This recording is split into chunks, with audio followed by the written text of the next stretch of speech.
Hey, what's up, everybody, and welcome back to the channel today for another review. Today, we're reviewing the film Body Brokers, which is going to be available February 19th on demand and digitally. This film is brought to you by Schwab, who I would definitely want to mention his name first because upon reading the director's statement, you see why this film was very important to him. And that is something I definitely wanted to make sure I premise in doing this review. The second thing is, beyond that, what drew me to this film is Frank Grillo's in it. And anything Frank Grillo's in, I'm absolutely checking out. I'm a huge fan. And quite frankly, about 95% of the time, Frank Grillo is in the film kicking butt. This is the 5% where he's not, but I still enjoyed his role. Now, with me being so googly-eyed over Frank Grillo, I didn't even realize that somebody else is in this film that I really like. And that's Kenneth Williams, who, when I saw in the film, I was like, oh. And then I was like, okay, maybe it's just a cameo or something, but he was definitely a very vital part to this story. So, definitely two notable names. There's some other people as well that, plays really significant parts in this and do a fantastic job in their roles. And I'm gonna tell you what this film is about, but I'm gonna have to read some stuff off because there's a lot of important information that this film is delivering to the viewers. Because as much as it is an enjoyable film, it's really about the message, and it's really about what everyone takes from this film. I think the film is good, but I think the message supersedes it by all means. I think it's really, and the fact that, you're delivering this message into everyone's household, and exposing some things that, for me, I had zero clue about this stuff. I thought it was a complete eye opener, a game changer for some, and hopefully it saves some lives. That's the biggest thing. But so let me read this really quickly, and then we'll get a little bit more about what the film is about. So in 2008, when the Affordable Health Care Act was signed, it required every healthcare provider to cover substance abuse treatment. Since the bill was passed, nearly 2,000 sober living, 1,000 inpatient treatment centers, and 200 detox facilities have opened up in Southern California alone. That's nearly 35,000 beds that need to be filled each month and almost 500,000 that need to be filled each year. Off the top of my head, that's nearly 12 million annually. And again, that's just in Southern California. This is what in the treatment industry we call a effing gold rush. So think about those numbers there and what does that mean? And then now let me go over the director's statement really quick, and then I'm gonna go over it. But I'm putting all these things together just so you can have a premise of what you're going to really expect, and emotionally, and how you potentially could be emotionally invested into this film. So the director, John, says that he was a street junkie for over a decade. During his early attempts at recovery, he went through countless rehabs and detox all over the country. He says in the time he was broken and he was taught how to broker bodies. That is like a, whew.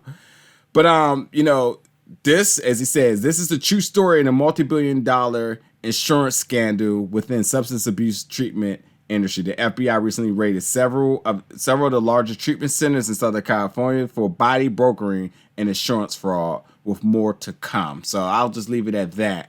So with this film is that you have these two characters, Utah and Opal, who are junkies living on the streets in the rural Ohio until seamlessly a chance encounter with Wood, who brings them to Los Angeles Treatment Center. Utah appears to find sobriety with the help of the treatment center therapist, Dr. White, and a tech-turned-love interest, May.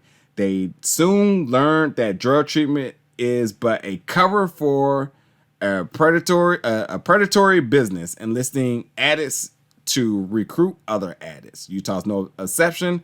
Woods and his drug treatment mogul partner, Vin, who's played by Grillo, takes Utah under the wing, introducing him to the good life, though Utah's addiction remains his biggest obstacle. So that's all the information I want to give you about this. Let me give you some of my feelings here. Now, Jack Kilmer, who plays Utah, who's you're leading your focal point here.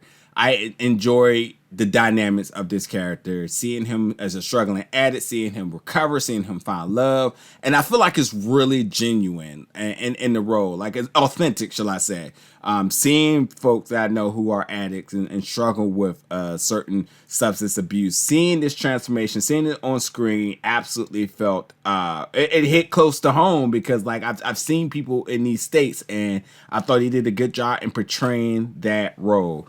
Now, you have Michael Kenneth Williams' character, who's the guy that recruits him here.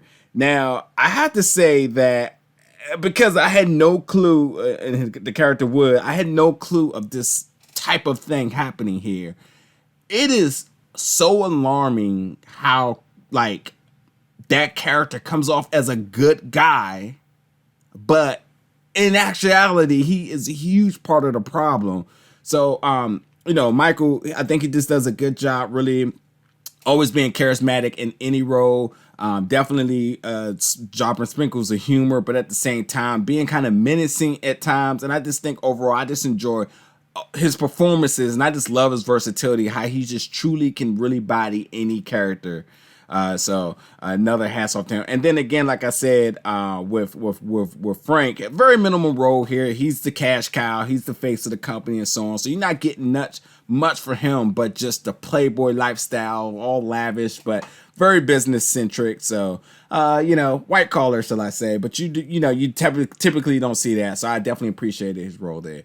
But again, with this film, like, you're going to go down a lot of emotions, because again, for anybody who's ever either been through this one or know somebody that's been through this, it's going to hit close to home, because this is a really, really sensitive subject matter here. And then when you add in this extra element of, it being a business for some, and how a lot of people's lives are at stake, a lot of people are dying, while people are monopolizing off of that. It's just, it's so eye-opening, and it's just so disgusting when you think about it. It's crazy. It's really, really crazy.